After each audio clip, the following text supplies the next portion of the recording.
जय श्री राधे कृष्ण। आप सभी का आपके अपने YouTube channel BK Mishra project में बहुत बहुत स्वागत है। आइए आज आप सब सुनेंगे गुरुवार व्रत की कथा। जो भी भक्त सच्ची श्रद्धा के साथ नियम और निष्ठा के साथ गुरुवार का व्रत करते हैं, इस दिन भगवान विष्णु, माता लक्ष्मी, भगवान बृहस्पति देव का केले के वृक्ष के नीचे बैठ करके भगवान का पूजन करते हैं। इससे व्यक्ति के सभी प्रकार के दुख और कष्ट दूर होते हैं तथा भगवान बृहस्पति देव जी की कृपा से सभी प्रकार के सुख और समृद्धि की प्राप्ति होती है। गुरुवार के दिन चाहिए कि इस दिन केले वृक्ष के नीचे बैठ करके पूरे विधि विधान के साथ पूजन करना चाहिए।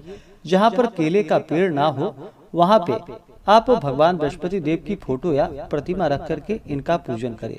गुरुवार के दिन भगवान बृहस्पति देव को जो कि विशेष करके पीला पुष्प चढ़ाए, पीला चंदन अर्पित करे, पीले वस्तु का भोग लगाए, विशेष करके गुड़ और चने के दाल का भगवान को भोग लगाए, मुनक्के आदि का भोग लगाए, धूप दीप दिखाए और फिर गुरुवार व्रत का कथा श्रवण करे। इससे भगवान बृहस्पति देव अति प्रसन्न होते हैं और अपना कृपा प्रदान करते हैं। तो आइए सुनते हैं गुरुवार व्रत की कथा। तो बोलिए प्रेम से भगवान बृहस्पति देव की जय, भगवान विष्णु की जय, माता लक्ष्मी की जय। प्राचीन काल में एक बहुत ही निर्धन ब्राह्मण था। उसके कोई संतान न थी। वह नित्य पूजा पाठ करता। उसकी स्त्री ना स्नान करती और ना किसी देवता का पूजन करती। इस कारण ब्राह्मण देवता बहुत दुखी रहते थे। अपनी पत्नी को बहुत समझाते, किंतु इसका कोई परिणाम ना निकलता। भगवान की कृपा से ब्राह्मण के यहाँ एक कन्या उत्पन्न हुई। कन्या बड़ी होने लगी। प्रातः स्नान करके वह भगवान विष्णु का जप करती। बृहस्पतिवार का व्रत भी करने लगी। पूजा पाठ समाप्त कर पाठशाला जाती तो अपनी मुट्ठी में जौ भरकर ले जाती और पाठशाला के मार्ग में डालती जाती। लौटते समय वही जौ जो कि स्वर्ण के हो जाते थे तो उसको बीन कर घर ले आती। एक दिन वह बालिका सूप में उन सोने के जौ को फटक कर साफ कर रही थी कि तभी उसकी माँ ने देख लिया और कहा कि हे बेटी, सोने के जौ को फटकने के लिए सोने का सूप भी तो होना चाहिए।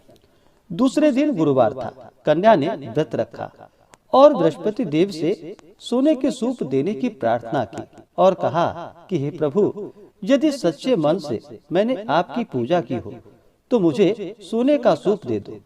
बृहस्पति देव ने उसकी प्रार्थना स्वीकार कर ली।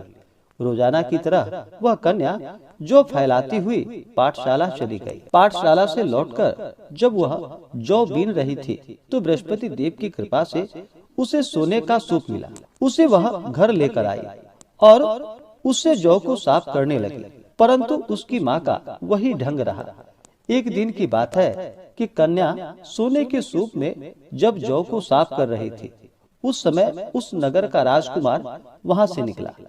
कन्या के रूप और कार्य को देखकर वह उस पर मोहित हो गया। राजमहल आकर वह भोजन तथा जल का त्याग करके उदास होकर लेट गया।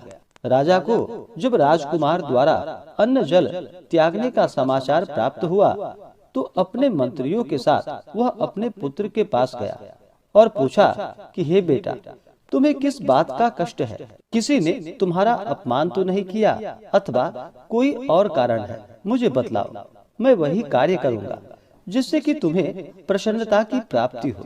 अपने पिता की बातें सुनकर राजकुमार बोला कि हे पिताजी, मुझे किसी बात का कोई दुख नहीं है। किसी ने मेरा अपमान भी नहीं किया है, परंतु मैं उस लड़की से विवाह करना चाहता हूँ जो लड़की सोने के सूप में जौ को साफ कर रही थी। राजकुमार ने राजा को उस लड़की के घर का पता भी बता दिया। मंत्री उस लड़की के घर गया। मंत्री ने ब्राह्मण के समक्ष राजा की ओर से निवेदन किया। कुछ ही दिनों के बाद ब्राह्मण की कन्या का विवाह जो कि राजकुमार के साथ संपन्न हो गया। कन्या के घर से जाते ही ब्राह्मण के घर में पहले की भांति गरीबी का निवास हो गया। एक दिन दुखी होकर ब्राह्मण अपनी पुत्री से मिलने गया। बेटी ने पिता की अवस्था को देखा और अपनी माँ का हाल पूछा तो ब्राह्मण ने सभी हाल कह सुनाया। कन्या ने बहुत सा धन देकर अपने पिता को वहां से विदा कर दिया। लेकिन कुछ दिनों के बाद फिर वही हाल हो गया। ब्राह्मण फिर अपनी कन्या के यहाँ गया और सभी हाल कहा तो पुत्री बोली कि हे पिताजी, आप माता जी को यहाँ लेकर आओ, मैं उन्हें यह विधि बता दूंगी जिससे कि गरीबी दूर हो जाए। ब्राह्मण देवता अपनी स्त्री को साथ लेकर अपनी पुत्री के पास राजमहल पहुँचे तो पुत्री अपनी माँ को समझाने लगी कि हे माँ, तुम प्रातः काल स्नान करके विष्णु भगवान का पूजा करो और बृहस्पतिवार का व्रत करो तो तुम्हारी सब दरिद्रता दूर हो जाएगी। परंतु उसकी माँ ने उसकी एक भी बात ना मानी। वह प्रातः काल उठकर अपनी पुत्री के बच्चों का जूठन को खा लेती थी। एक दिन उसकी पुत्री को बहुत गुस्सा आया। उसने अपनी माँ को एक कोठरी में बंद कर दिया और प्रातः काल उसे स्नान आदि करा करके पूजा पाठ करवाया तो उसकी माँ की बुद्धि ठीक हो गई। इसके बाद वह नियम पूर्वक प्रत्येक दिन पूजा पाठ करने लगी और प्रत्येक बृहस्पतिवार को व्रत भी करने लगी। इस व्रत के प्रभाव से उसे सभी प्रकार के सुख और समृद्धि की प्राप्ति हुई और मृत्यु के बाद वह स्वर्ग को गई। वह ब्राह्मण भी सुखपूर्वक इस लोक का सुख भोग कर स्वर्ग को प्राप्त हुआ। बृहस्पति देव सभी कामनाएं पूर्ण करते हैं जो सद्भावना पूर्वक बृहस्पतिवार का व्रत करते हैं, कथा पढ़ते हैं एवं सुनते हैं या दूसरों को सुनाते हैं। भगवान बृहस्पति देव उनकी सभी मनोकामनाएं पूर्ण कर देते हैं और उनकी सदैव रक्षा करते हैं। जो संसार में सद्भावना से गुरुदेव का पूजन एवं व्रत सच्चे हृदय से करते हैं, उनकी सभी मनोकामनाएं वैसे ही पूर्ण होती है जैसे कि उस ब्राह्मणी की सभी मनोकामनाएं पूर्ण हुई। बृहस्पति देव की कथा का गुणगान किया तो उसकी सभी इच्छाएं बृहस्पति देव जी ने पूर्ण कर दी।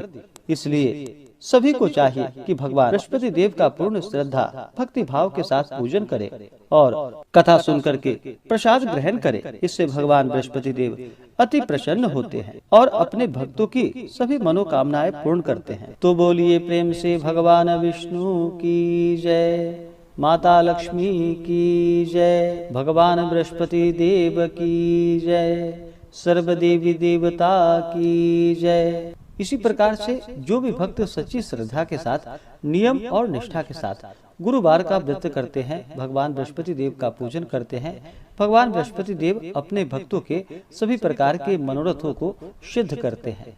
गुरुवार के दिन व्रत धारक को कुछ बातों का ध्यान रखना चाहिए, जैसे कि गुरुवार के दिन सर्फ साबुन आदि का प्रयोग नहीं करना चाहिए। इस दिन बाल, दाढ़ी, नाखून आदि नहीं काटनी चाहिए। ब्रह्मचर्य का पालन करना चाहिए। व्रत के दौरान किसी के ऊपर क्रोध नहीं करनी चाहिए। अपने मन में किसी के प्रति ईर्ष्या या द्वेष का भाव नहीं लाना चाहिए। ओम नमो भगवते वासुदेवाय या श्री बृहस्पतिये नमः इन मंत्रों का जप करना चाहिए और पूर्ण श्रद्धा भक्ति भाव के साथ भगवान का पूजन करना चाहिए। कथा श्रवण करनी चाहिए, भगवान की आरती करनी चाहिए। इससे भगवान बृहस्पति देव अति प्रसन्न होते हैं और अपना कृपा प्रदान करते हैं। तो आशा करता हूँ कि यह जानकारी आपको अच्छा लगा हो। ऐसे ही ज्ञानवर्धक जानकारियाँ प्राप्त करने के लिए हमारे इस चैनल पे अगर आप नए हैं तो चैनल को लाल बटन दबा करके सब्सक्राइब करें, साथ में बेल आइकन घंटी को दबाएं ताकि मेरे वीडियो का नोटिफिकेशन आपको समय से मिलता रहे। वीडियो को लाइक करें, शेयर करें। सुखी रहें और स्वस्थ रहें। जय श्री राधे कृष्ण। धन्यवाद।